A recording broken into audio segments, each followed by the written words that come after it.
Now I request our Honorable Chairperson, Satish Kamath Garu, President, Operational, CCP Andhra Pradesh, to come on the online session and occupy the chair. Thank you, sir. And now I would like to call upon to the Lalita and introduce to the today chairperson.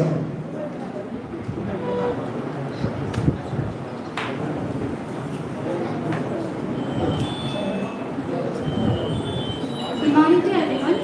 I, Lalita from MBA, feel grateful to introduce about Satish Kamath sir, President in Operational CCP Andhra Pradesh, has a unique mix of experience in IT program management, insight on smart city technology, and has vast experience in city development and management.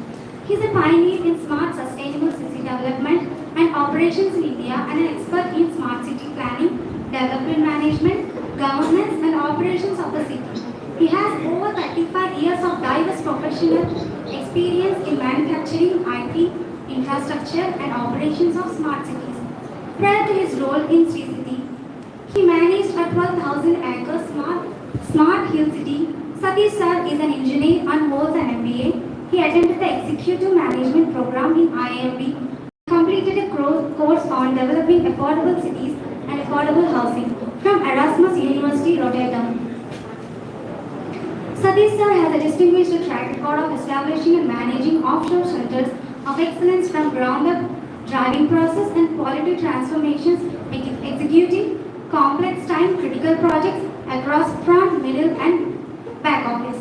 He has also held senior technology roles in wealth management and investment banking technology at Morgan Stanley, as well as in global capital markets and securities, lending in Barclays Global Investors. He is passionate about leveraging technology to create business value, enhance customers' experience, and foster collaboration and innovation. Now I kindly request Satish sir to start the session.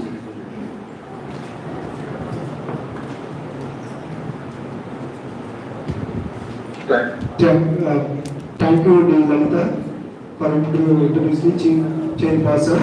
Now I request to the Yugandhar Garu, Director Physical Education, and occupy the stage.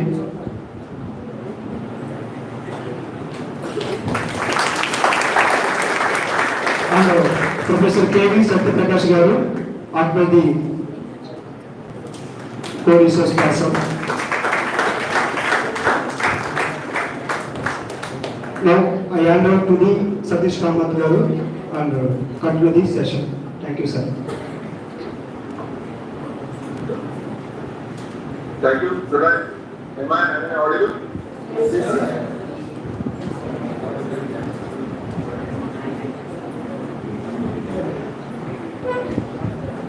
Hello. Sir, yes, sir. Yes, sir. Yes, sir. Am I audible and visible to everyone? Yes, sir. Okay. So I'm very happy that though I felt sick yesterday night and could not make it physically, still quickly some technology has made it possible that I can speak to you, all of you. I've been and spoken at K.B.N. college several times, and I'm so happy to come back again and speak with the students. My intention is to keep the session as interactive as possible. Since I am not in front of you, it will be difficult for me to, let's say, interact continuously. And so what I will do, I will speak for about 40-45 minutes or maybe an hour or so, and then please ask your questions so that we are able to make it more interactive towards the end. Let me close. So the seminar on the startup system, issues, challenges, and opportunities is something very relevant at this point of time. Because when I was doing my education and studies and all those things, you do your graduation, you do your MBA, and you do a good job, and you are set for life. 80%, 90% of the people used to think like that. In today's scenario, if you really see, India needs more job creators than job seekers. All of us who are becoming MBAs, the best MBAs should be becoming job creators and not job seekers. Now, of course, MBA doesn't teach you how to do business. MBA teaches you to how to become a good manager.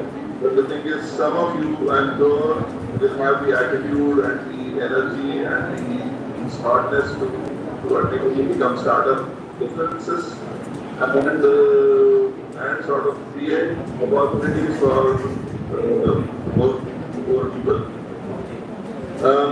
But at the same time, yes, Indian startup ecosystem is not very old. In US, if you go, the word startup was quite commonly used even 25 years back. In India, only after, I think, 2010, 2015 onwards, all this made use of word startup and having venture capital and people who are doing seed funding and all. This ecosystem is very new to India, but it has grown very fast. And I'm so happy to see the number published by government that so many startups have started. And it is true that the government of India as well as the state government have really seriously started doing something to promote startups in India and in the state. So on the central government, BPIT and the Ministry of Commerce are generating various programs and support to support the startup ecosystem. At the same time, the government also has got many programs. So I will not try to tell you more details about the program, but let's say I will try to delve more on the issues, challenges, and opportunities, which is the main theme of this thing. If you want to do a startup, then obviously you are doing your own research, find out where you will get support from, and have everything. Maybe I will start from a small movie or a YouTube video that I had seen and I really liked it. A village boy, sort of his father is just about able to support the family by selling vegetables in a small village and doing little farming. So that is the only thing that boy had seen. But ultimately, after finishing school, there are no further opportunities. So his father gave them some money and said that, okay, you go to the city and try to do something. He comes to the city with limited amount of money and goes from, he had finished graduation. So he goes from office to office and tries to find what kind of job he will do. Everywhere he will go, he'll be given 100 reasons why he cannot be given a job. So ultimately this boy is left with probably one last opportunity because he's running out of money. So he goes to an office and that person says that, okay, I will employ you as a person for taking care of the office. But but you need to give me, as a story about 8 minutes. So, but you need to, along with your name, address, and all those things, you have to give me your email address also, email ID. Now the poor boy had never heard of email at that time. They had not even heard of it. So he gave us saying, they are asking us to give me email ID, but I don't know what is email ID. So have you ever made an email ID for me? He says, no, I don't even understand what email is. So he goes around and ultimately finds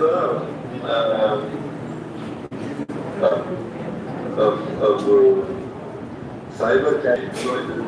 Cyber cafes used to be there in the 80s and 90s in our villages, where this was the only place where you can have a computer and you can log into the internet and all this. Internet at home and mobile and everything was not there. So he goes there and that guy says that, I'll give the internet access to you. I'll give computer access to you only.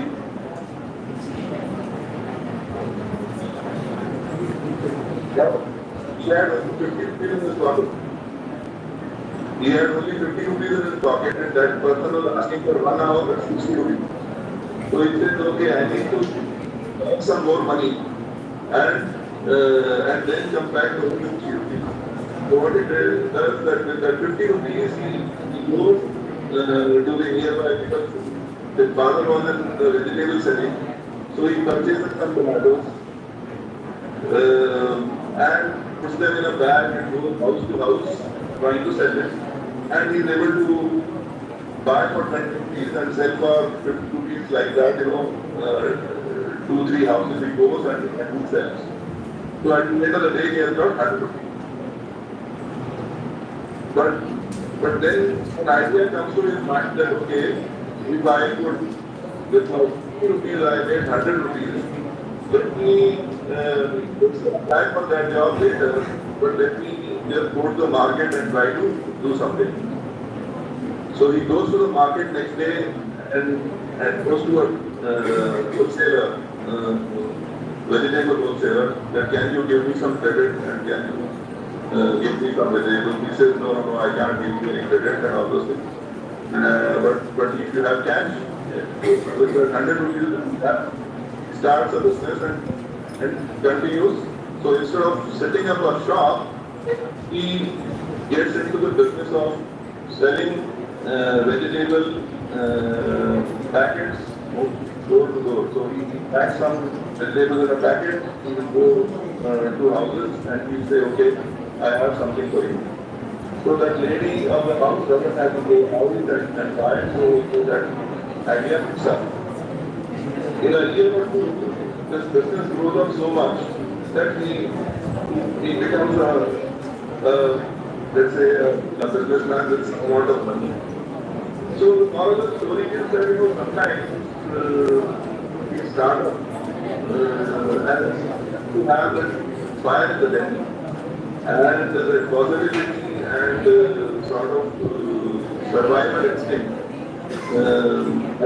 Otherwise, your education and everything is only good to technically on certain subjects. But the startup is more important in a startup is that survival instinct, the fire in the belly and the need to sort of become something in that business area or whatever area that you are passionate about. If you have that, and if you have an MBA or a degree or something like that, you will probably become a better startup than an uneducated or a half-educated person. But just because you have an education, you don't become a better startup than somebody who does not have the same kind of education. The first thing you have to do is that in mind. With that story, come back to the issues and the challenges. Because, in states like Gujarat or in states like Andhra Pradesh, businessmen are not looked down upon. But in many states, let's say, earning some profit and doing some business is not the highest respected, thing to do in the.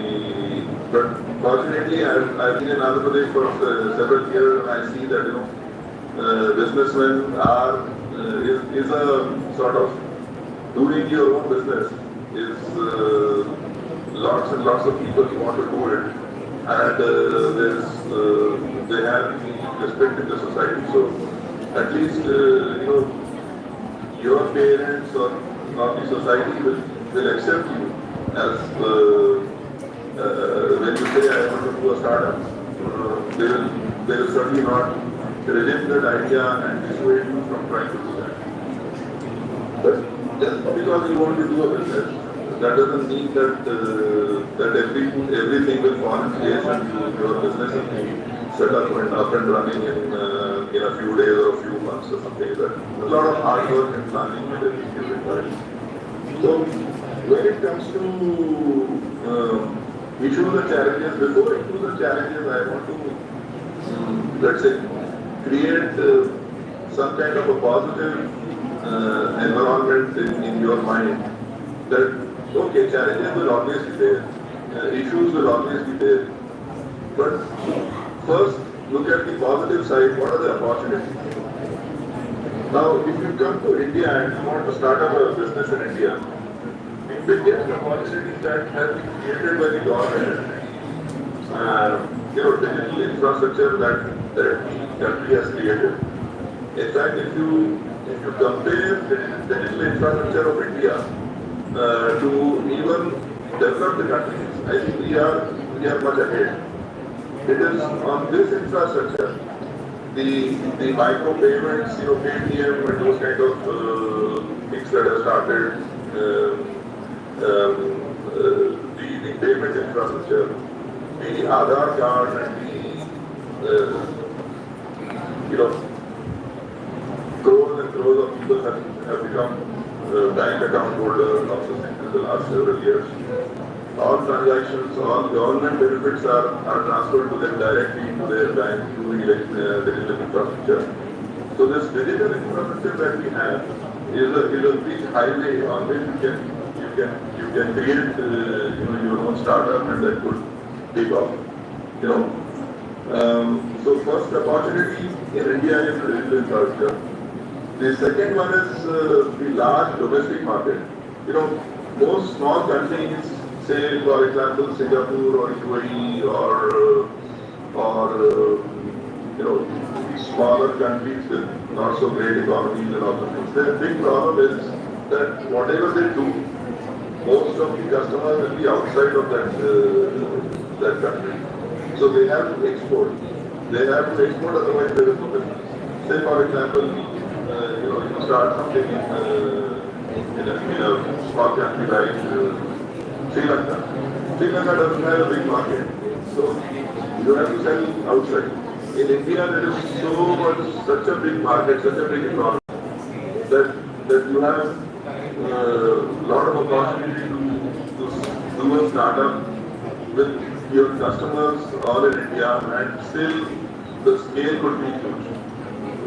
Take for example Flipkart or Zomato or Swiggy or they are not exporting anything. They are earning their money from Indian customers. So it makes it easy, or a big market is already available. The third thing is the youth and the young youth of the age of the population or the demographic advantage. So we have less number of old and retired and more number of young, educated and energetic people available. So youth demography and secondly, most of the youth in India is tech savvy. I was surprised to find so many people from Japan and Germany and all those things, struggling with digital payments and all those things. But here, even a stall on a street says that instead of giving me cash, you can give me money on Paytm or on Google Pay or whatever. So tech savviness and digital infrastructure is available at the government level, at the country level. And of course, let's say if you want to build any application or technology, the cost of building that in India is much lower. Because we are building applications and technology, especially in the field of IT, for an entity work. So if it is costing them 100 rupees to do something, I can do that in 30 rupees, 40 rupees. So the cost of developing or a platform is much lower in India. Secondly, in innovation area, we are improving. There was a time when most of the Indian educated people will work in a system-driven kind of organization. Now, if you see, the organization expect the employees to become innovation-driven. So, if there is a certain way in which something is being done, the encouragement is to ask a question, why not some other way? Or what we can do to improve and make the system more efficient, cost less, and all these things. So innovation and innovative solutions have a big opportunity in India.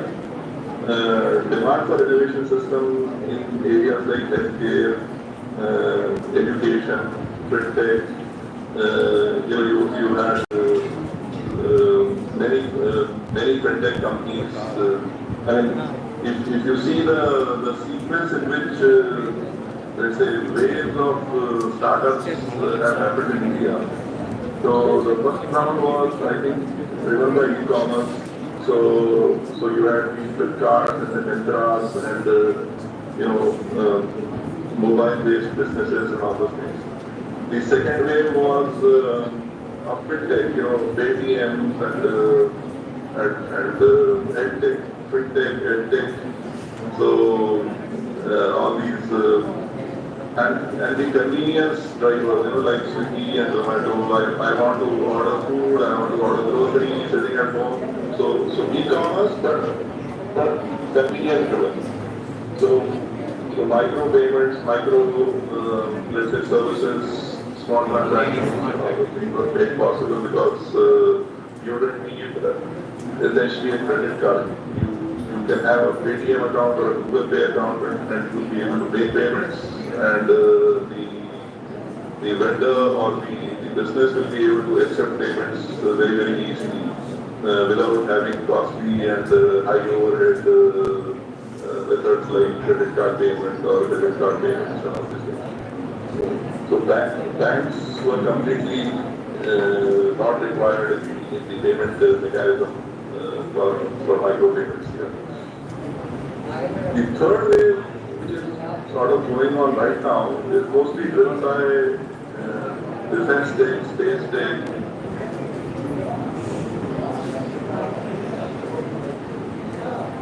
intellectual property. And this is the kind of business that is going to create most value. The value in a startup is measured by what is the market, what is the total market value of the business. You have terms like unicorn where $1 billion or more valuation, then you become a unicorn. And various terminologies are there like that. But if you see in US, from where we have learned the terms like startup and VC and funding and all those things, people created their own intellectual property, and they had rights. They were the few people who had rights to use that technology. They were the ones who really made it big. So you had the Apples and all technology companies, if you see, all IT companies which have products like Microsoft and all, their intellectual property is what has made them rich. It is not the number of customers or this thing. So intellectual property, if you're developing, then in the modern day, startup can be very small, but they will become very influential because their intellectual property will be utilized by all big companies and everybody. So you may start something up, but very quickly your valuation will run into several $100 million and you will probably become $1 billion company very, very fast. So, but of course for that you need to have the right team and probably it's best to start it by people who are technology experts themselves. But in the startup space, it is not necessary that you are an expert of your area, but you have to quickly understand where is the market, what needs to be addressed, and let's say so future startups will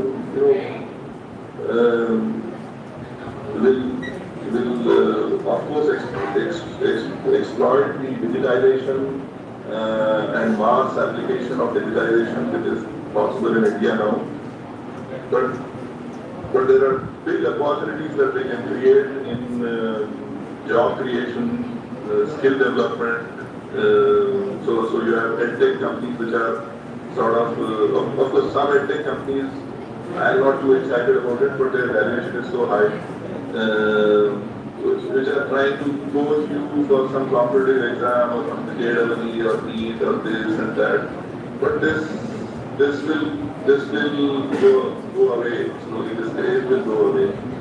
If you see the real edtech that is required is, Indians get degrees and diplomas and PhDs and all those things, but the one common trend is that they can't do much with their own hands. If you call an electrical engineer and say that, in my house light is not coming, can you figure out what to do? He'll probably say, okay, I need to call an electrician. Because, I read all these things, I passed exams and I got to advance, but the thing is, I don't really know what to do about the practical problem. There you probably need skills more than knowledge. So, knowledge, passing exams, getting good marks is one thing, but having some demonstrable skills and to be able to do something is very, very important, and ultimately that same trend which is there in Western countries will come to India. A skilled technician will probably earn same amount of money or even more than a highly educated engineer. If you call a plumber in US, he'll probably charge you a few $100 for a work which he may be able to finish in just an hour, and he will do that work at home. He is important because he has some skills that you don't have.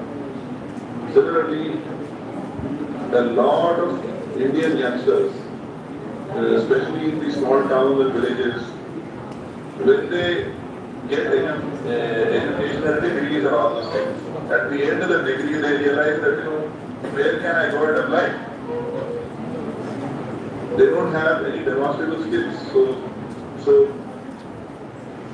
So in older times we used to have trade-based, like a young boy will go to a blacksmith or a carpenter or something, will work under him and will get those skills and ultimately become a carpenter.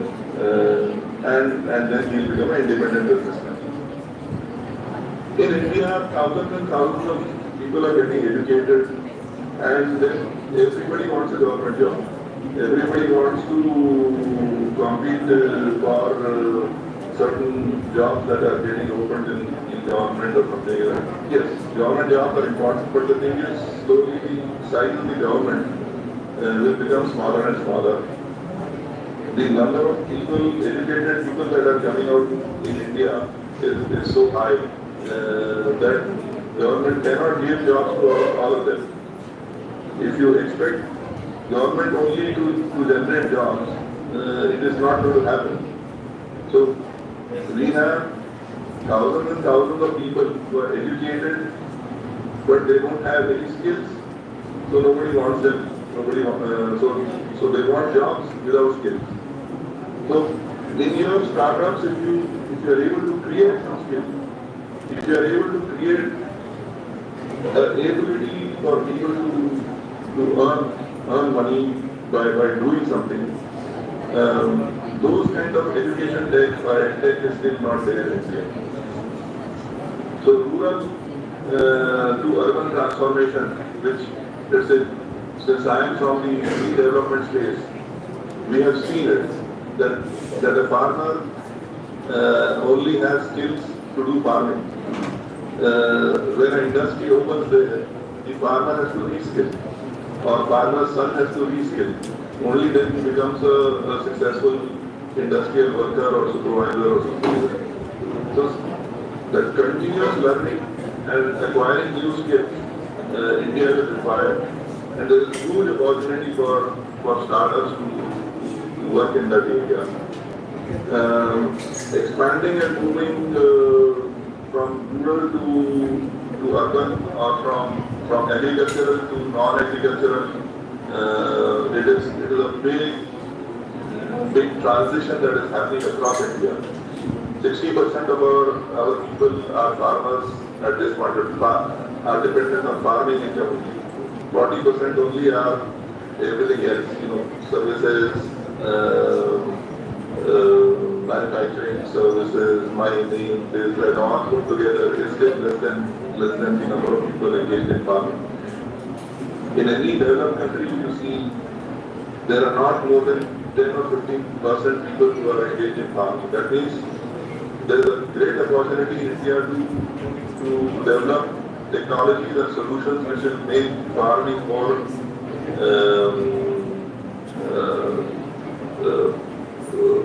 efficient, cost-effective, productive, and those things a city boy doesn't understand. A small town person understands those things because he's seeing that in front of his eyes. And many of the startups who try to do only Me-Too kind of businesses, so okay, Flipkart did well, so let me start an e-commerce company. Myntra or Zomato did well, so let me start a food delivery company. This copying somebody else is not going to make you a big startup.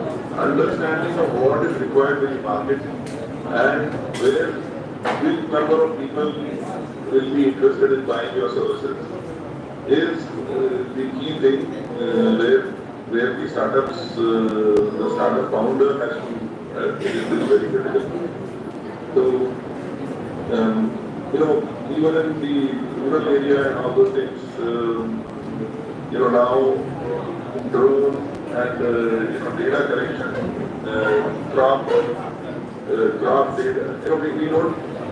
We have a lot of rubbish on the internet, and we spend too much time, but we don't have any useful data. So in the farming area also, let's say next to Vijayawada, you have Guntur and Vijayawada, the whole area is very good in agriculture economy. But the value addition, efficiency of agriculture, and collecting crop data, crop monitoring, and protecting the crop. There are many technologies which, if you see a small country like Israel, there many startups have done fantastic job in creating technologies which are trying to make Israel, let's say, more food independent or net food exporter. So now oranges are grown in Israel because they are able to produce oranges so efficiently that they can sell oranges to Europe cheaper than what the other Asian countries are able to. So startups, the first thing that a startup has to do is identify the target market and let's say see if you have enough to sort of contribute in that area. Technology is easily available. Payment mechanisms are easily available. Your understanding of the market and your passion of solving a certain problem is what is the basic minimum requirement. And if, on top of that, if you are an MBA, I think you can become a great startup business. So there are a lot of opportunities, but there are a lot of issues and hurdles also. So in countries like India, a lot of complex regulatory hurdles are there, and they are constantly changing. State to state, they are different. Funding constraints are still there in India. I mean, though in the last generation, our parents and friends and family used to be the venture capital. But now, with the nuclear families and all those things, we have the joint family system and the community funding and all those things are difficult to find. So, need of seed funding for different opportunities and challenges targeting East India, different opportunities and challenges of different there are Flipkart and Indra, so there is ruthless competition in the market. So the more time you spend on identifying the niche that you will address and you will become the best in the niche, so that you are insulated from the market competition for as much time as possible till you become a big player. That is always a challenge for the startup business. Customer acquisition is becoming a challenge in India because advertising is expensive, advertising on the Google and Facebook and this and that, but many of the startup is also becoming a little bit expensive. Customer retention, scaling, technology adoption. Cost of technology is globally low in India, but still technology adoption, moving from one technology to other, is a different challenge. Economic fluctuation, security is a very big challenge. Yeah. Most startups are dependent on web-based transactions and businesses. So let's say making sure that your customers can do business with you in a secure environment requires investing a lot of efforts in that area. Obviously, when you become going from small to big scale scaling, your brand building and global expansion and all these things are important. Where your MBA will come in handy. If you've done an MBA, probably these are subjects that we've already studied. And obviously, you need to understand what VC firm venture capital is looking for in you.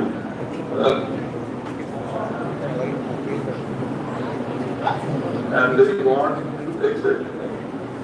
After some time, when you have grown up to a certain level, they would want to exit they earn from profit that they earn from selling your shares, they would want to invest in many other startups. So the VC is not always going to remain invested in your company. The moment you become big, moment their target of exit has been reached, they would want to sell the shares or ask you to go for an IPO and then get their money back, and that money that they want to invest into newer and newer startups. So it's a churn that they are interested in. They are not investing in your business for life, and learning from them quickly about global businesses and scaling and all those things is very important, because they bring from their experiences with various startups and success stories, so they can be a very good mentor and teacher to you, and sometimes getting money from the right source for a startup is so important that if you are in touch with the right VC, with the right contacts, then all these companies, their funded companies, will have an advantage over the other startups that are there in the same. And it has been seen that if you are connected to the right VC, if you have got your initial seed funding from the right mentor or the right incubator, your chances of becoming successful is much higher, because they bring with them a network and experience of growing the kind of business that you're trying to do.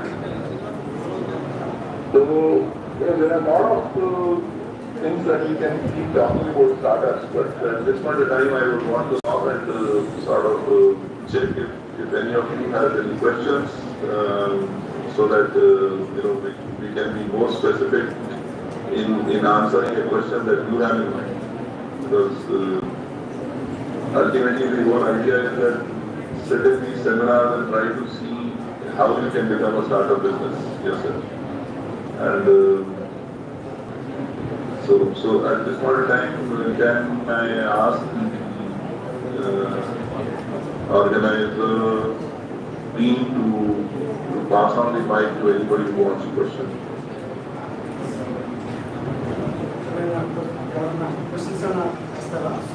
Any questions? Any doubts and any clarifications about this presentation?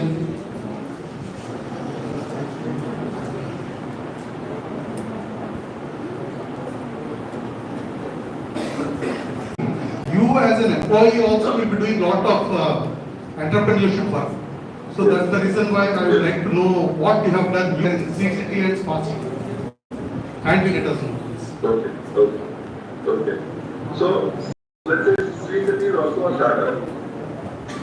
Our founders were working in US, and then they came back to India. And the thing at the time of their mind was, they want to do something for the area in which they work. So they wanted to do some business in Andhra Pradesh, close to their hometown, native places. Second, so the niche that people identified was that a backward area like Chittoor, when Sri started in 2007, 8, 9, we were in the planning stage. There was not even a degree college in the whole of the Mandan. So Sattur to Mandan did not have a degree college in 2007. So it was such a backward area that general practice was that as soon as the boy or a girl is 15 or 16, you look for some relative in Chennai or Nellore or something like that and send them there so that they can sort of get some job or go and do some further education. So the idea of starting or an industrial park came from that background. The need for agriculture labor and agricultural dependent families to have a 12-month regular sort of money in the form of agricultural labor rest 5-6 from whatever related people. So our founders, they realized that this is an apartment. So they, at this point of time, after 15 years of starting CCD, there are almost 60,000 people working in the companies that have got started in CCD. All these companies put together have brought in almost $5 billion of investment in the form of their plant machinery and all those things. They're employing 60,000 people, and they have generated some kind of wealth in this area. In the local people also, people used to live in thatch houses and all those things, and now, everybody is having a proper Baka house, and,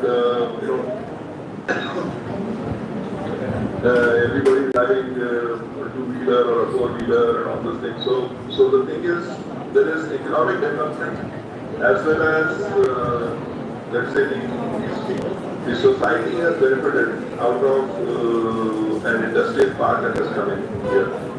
Because this land was mostly one crop a year only. Either you are growing some mangoes in the mango garden, or you are taking groundnut or watermelon or something like that in a very low quality soil area. And there was no the water will be available only 4 or 5 months in a year, and the rest of the time you're probably not having much to do. So from that situation to now, where people don't want to, people who had left this area are coming back because there are better jobs and there are better opportunities available in their native place. And what is the need for you to go to Chennai and struggle there in some industrial job and all those things, when you can live in your own place and do the work. So that is one side of it, the social side of it. This startup, how it benefited the government also. So many people got regular jobs, and the economy of the district and the region has really started thriving. That has really helped the state government, and state government also wants to see how they can do more and more to help places like CCD to come up. So it's a very successful startup, I would say. From nothing, from, let's say, underused kind of land to university, shopping facilities, this, that. So people are now able to enjoy urban kind of living and urban kind of running water, tap water to their home, 24/7 electricity, ease of good homes and good medical facilities and all those things. They did not have anything like this 15 years back. So that is how a startup can really transform not only themselves, the founders, of course, they send amount of money, but at the same time they ended up giving back to the society where they started this business.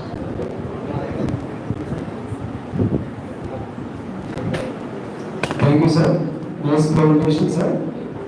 Right. Anyone here wants to ask a question? Or did Yes, sir. I answer what you wanted to ask, sir? Yes, sir, nice. I can know something about CCT and your current social entrepreneurship. Thank you very much. Thank you. So thank you, sir. Thank you very much, sir. This session covered all aspects of the seminar, and it is helped to the new beginners and failures of the starters. And thank you very much, sir. It is fruitful to us and our parent sir. And thank you very much, parent sir. and the participants and the students who are gathered here. And next session start from the 12 o'clock sharp. Thank you. Thank you.